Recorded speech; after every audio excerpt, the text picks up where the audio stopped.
So hello guys, welcome और स्वागत है आपका बहुत बहुत हमारे इस चैनल पे और इस नई वीडियो में। जी हाँ, ये व्लॉग नहीं है, ये एक वीडियो होने जा रही है जो कि हमें किसी इंपॉर्टेंट टॉपिक पे चर्चा कर रहे हैं, वेयर इज़ गॉड, और हमारी भक्ति क्या है इस बारे में।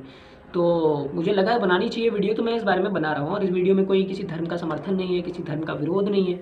तो वीडियो केवल समझने के पर्पज़ से है कि हम सभी क्या करते हैं और हमें क्या करने की आवश्यकता है। तो देखते हैं, ट्राई करते हैं, कोशिश करते हैं समझने की। एक बार आप मेरे साथ भी चलिए, तो मैं कुछ पॉइंट्स के ऊपर डिस्कशन करूँगा। तो चलिए शुरू करते हैं वीडियो छोटे से एग्जाम्पल के साथ। मान लीजिए कोई इंसान है, वो मंदिर की तरफ जा रहा है, उसे पूजा करने जानी है, और साथ में वो एक समय सिगरेट पी रहा है, मतलब रास्ते में चलता हुआ सिगरेट पीता हुआ जा रहा है। देन मंदिर उसका आ चुका है, अब उसको मंदिर में एंट्री करनी है, उसने सिगरेट नीचे फेंक दी। ठीक है, अभी वो एंट्री करता है, पूजा पाठ करके वापस आता है, और उसके बाद वो फिर से सिगरेट जलाता है और चलता है अपने घर की तरफ। तो क्या भगवान सिर्फ उस मंदिर में ही थे जहाँ उसको जाना था, और सिगरेट जलाई उसने बाहर बाहर पिया बस? क्या भगवान बाहर नहीं थे? क्या भगवान उसको मंदिर में देख रहे थे? या उसने सोचा चलो ठीक है, अब हम बाहर आ चुके हैं, अब कोई नहीं देख रहा है, जला हुआ चलो ठीक है। तो क्या उस भगवान क्या सिर्फ उस मंदिर तक सीमित है? क्या हम उनको वहीं तक सीमित रखते हैं? एक और एग्जांपल लेते हैं। मानिए एक दुकानदार है, और वो सुबह सुबह गया है मंदिर में, पूजा पाठ करेगा, वापस आता है वो वहाँ से पूजा पाठ करने के बाद, और उसके बाद दरवाज़ा हम बंद कर देते हैं। मंदिर का दरवाज़ा लोग जाते हैं, पूजा पाठ करते हैं, वापस आते हैं। अब भगवान जी को बंद करने का समय है, मंदिर का गेट बंद कीजिए। चलिए, अब हमने भगवान जी की पूजा कर ली, अब हमें बाहर चूना भी लगाना है भाई, ग्राहकों को चूना लगाना है। मतलब एक किराने की दुकान है, तो अब पूजा पाठ हो गई, अभी चल के हमें चूना भी लगाना है ना ग्राहक को। तो ये इस प्रकार का हमारा रहता है। क्या उस समय भगवान हमें नहीं देख रहे हैं जब हम किसी के साथ धोखा कर रहे हैं, जब हम किसी को गलत रेट पे सामान दे रहे हैं? तो उस टाइम भी हमें भगवान देख रहे हैं शायद। क्या उस भगवान उस मंदिर तक ही सीमित है? क्या हमने उनको उसी दरवाजे तक बंद कर दिया है, और बंद ही कर दिया है? बिकॉज अगर भगवान सब जगह दिखने लग गए ना, तो क्या कैसे चलेगा काम? सबसे पहला पॉइंट तो हम लोगों को जो भगवान है उनको किसी पॉइस्चर में देखना बंद करना होगा, कि हम लोग किसी आकृति के रूप में हम भगवान को देखते हैं कि कुछ ऐसा दिखता है तो भगवान है। इंसान के रूप में हम उनको विजिबल करते हैं, बट रियलिटी में भगवान एक एनर्जी के रूप में है, हर जगह अवेलेबल है। तो फिर क्या तरीका है हमें पूजा पाठ या मंदिर जाना, या फिर नहीं जाना, या क्यों नहीं जाना, या गुरुद्वारा, मंदिर, मस्जिद, किसी भी चीज़ के लिए हम इस बारे में चर्चा कर रहे हैं। व्हाट इज़, वाई और क्यों, ये सब क्यों और क्यों ज़रूरी है और क्यों नहीं ज़रूरी है। चलिए आगे बढ़ते हैं। हम भगवत गीता से लिए हुए एक टॉपिक की बात करने जा रहे हैं, नंबर 1 पर, कर्म योग की। कर्म योग क्या है? सबसे पहले तो आप कुरुक्षेत्र और धर्म क्षेत्र दोनों को अगर जोड़ कर देखें, तो अगर कुछ शब्दों को हेर फेर करने के बाद वो आता है क्षेत्रे क्षेत्रे धर्म कुरु। जी हाँ, क्षेत्र मतलब हर जगह आपको धर्म का काम करने की आवश्यकता है। यही हमारे जीवन का रूल है, ये सबसे बड़ी भक्ति है। धर्म का काम कैसे होता है? धर्म का काम ऐसा नहीं होता है कि आप बस पूजा पाठ करने बैठ गए हैं और ठीक है। हमें किसी के साथ धोखा नहीं करना। अभी लेट्स से हमने एग्जांपल लिया था दुकान वाले का, किराने की दुकान या किसी भी चीज़ की दुकान है, ठीक है, हमने पूजा पाठ करके आए, ठीक है, हमने सब कुछ किया, अपने वापस आ चुके हैं हम, ठीक है। उसके बाद क्या है, दुकान में ग्राहक आया है हमारा, उसके बाद हमने उसको चूना लगाना है, ठीक है। उसको हमने वैसे ठगे, मतलब उसको हमने, सामान है हमारा 20 रुपये का, उसको हमने दिया 30 रुपये में, ठीक है। तो क्या ये धर्म का काम है? ये धोखा है, कस्टमर के साथ धोखा है। और आप भगवान के साथ, सबसे पहले तो भगवान को जानने की कोशिश ये है कि inside you, God is inside you, कहीं बाहर नहीं, आपके अंदर ही भगवान है। इस चीज़ का आप देखिए, हर जगह आपको दिख रहा है भगवान, मंदिर में नहीं है भगवान। मंदिर हमारे एक प्रतीक है, जहाँ पर हम जाते हैं, एक आस्था का केंद्र है, जहाँ हम अपनी भावनाओं को प्रकट कर पाते हैं, अपनी अंदर की फीलिंग्स को निकाल करके वो कर पाते हैं। बाकी गॉड इज़ एवरीवेयर। और लाइक हम किसी धर्म का, कोई धर्म का काम कर रहे हैं, लाइक किसी संस्था को हम डोनेट कर रहे हैं, कुछ रुपए हम किसी को दे रहे हैं, कुछ दान कर रहे हैं, तो उससे अपेक्षा ये नहीं करनी है कि मुझे क्या मिलेगा। लाइक हम दान कर भी रहे हैं तो मुझे क्या मिलेगा, ये सोच के अगर आप दान करते हैं तो कोई फ़ायदा नहीं है उस चीज़ का। अगर ये सोच करके दान करते हैं तो कोई फ़ायदा नहीं है उस चीज़ का। अब कुछ लोग कहेंगे यार मैं तो अभी कमाता नहीं हूँ, या कुछ भी मैं नहीं करता हूँ, मैं कैसे अभी डोनेट करूँ, जब कमाने लगूंगा तो मैं डोनेट करूँगा, ठीक है। तो एक चीज़ क्लियर है कि अगर आप अभी 100 रुपये भी कमाते हैं, तो आप 1 रुपये अगर डोनेट नहीं कर सकते, तो आप जब 1 लाख रुपये भी कमाएंगे तो आप 1000 रुपये भी डोनेट नहीं कर सकते। और लाइक हम जो बात कर रहे थे कि अगर हम किसी को सामान दे रहे हैं, लाइक हमारी दुकान है या किसी भी जगह पे जो हम काम कर रहे हैं, अपनी तरफ से आपको परफेक्ट देने की कोशिश करनी है। अपने जितने लोग हमसे अपेक्षा कर रहे हैं, कहीं ना कहीं 5% ज़्यादा देने की कोशिश करें। तब आप अपने जीवन में वो आप भक्ति का काम करते हैं, वो आप स्पिरिचुअलिटी का काम करते हैं, आप भगवान तब आपके साथ हैं, तब आपको देख रहे हैं। भगवान आपको कब देख रहे हैं? Where is God? क्या है गॉड? यही है गॉड।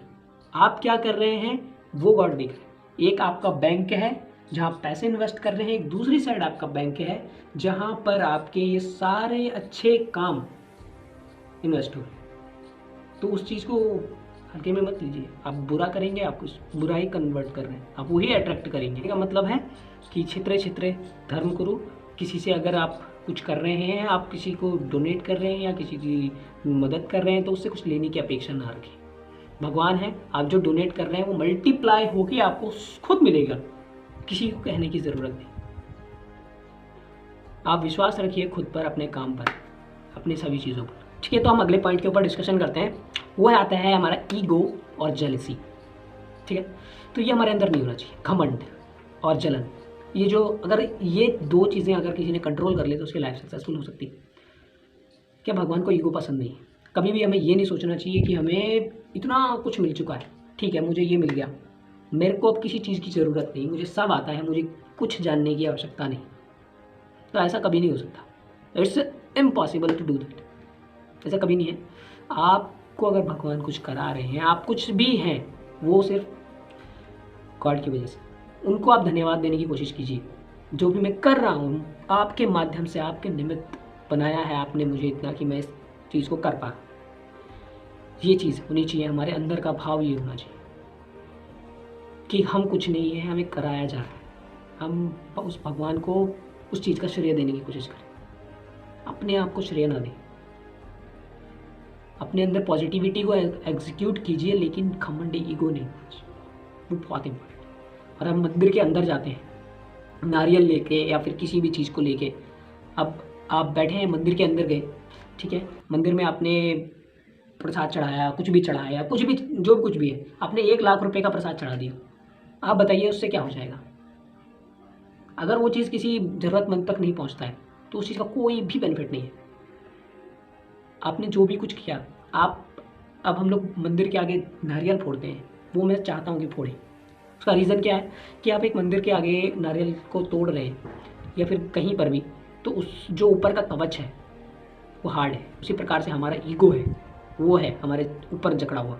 हम उसको तोड़ करके भगवान के सामने अंदर से इतना आभार व्यक्त करना है कि मेरा जो ये घमंड है ये आपके सामने टूट चुका है। और एक है जेलसी, जलन, वो नहीं होनी चाहिए। अब क्या है, हमने किसी को देखा, भाई ये कैसे इतना आगे निकल गया, ये मेरे से आगे कैसे निकल गया, मेरे साथ था या ऐसा था, कुछ भी था, मेरे से आगे कैसे निकल गया। तो ये चीज़ें जिसके अंदर आगे जेलसी एक बहुत बड़ी चीज़ है, ये आपको बहुत नीचे लेके खींच के आएगी, ये कभी आपको आगे नहीं बढ़ने देगी। इसलिए जेलसी को कभी नहीं आने देना। अगर कोई आपसे ज़्यादा सफल होता है या आपसे आगे जाता है तो उसके लिए आभारी होना कि बहुत बढ़िया जी, आप आगे गए हैं, आपको बहुत बहुत शुभकामनाएं। और भगवान से ये कहना कि भाई मुझे भी इतनी शक्ति, इतनी एनर्जी दीजिए कि मैं भी कर पाऊँ, और खुद के लिए काम करना कि मैं उस लेवल पे पहुंच पाऊँ। ना कि यहाँ हम दो थे, ये ऊपर गया, ये कैसे चला गया, भाई इसको नीचे खींचना था तो उसको भी आपने नीचे ले आए। आप तो नीचे हैं, उसको भी नीचे लाया, एक कदम और नीचे गए, ये होता है। लेकिन अगर कोई ऊपर जाता है, आपने सोचा चलो ये ऊपर गया, ठीक है, मैं भी ऊपर जाता हूँ, तो मैं अपनी मेहनत से और ऊपर जाऊँ। इस चीज़ का हमें भाव रखना चाहिए। ये है हमारे अंदर की रियलिटी। जेलसी नहीं होनी चाहिए।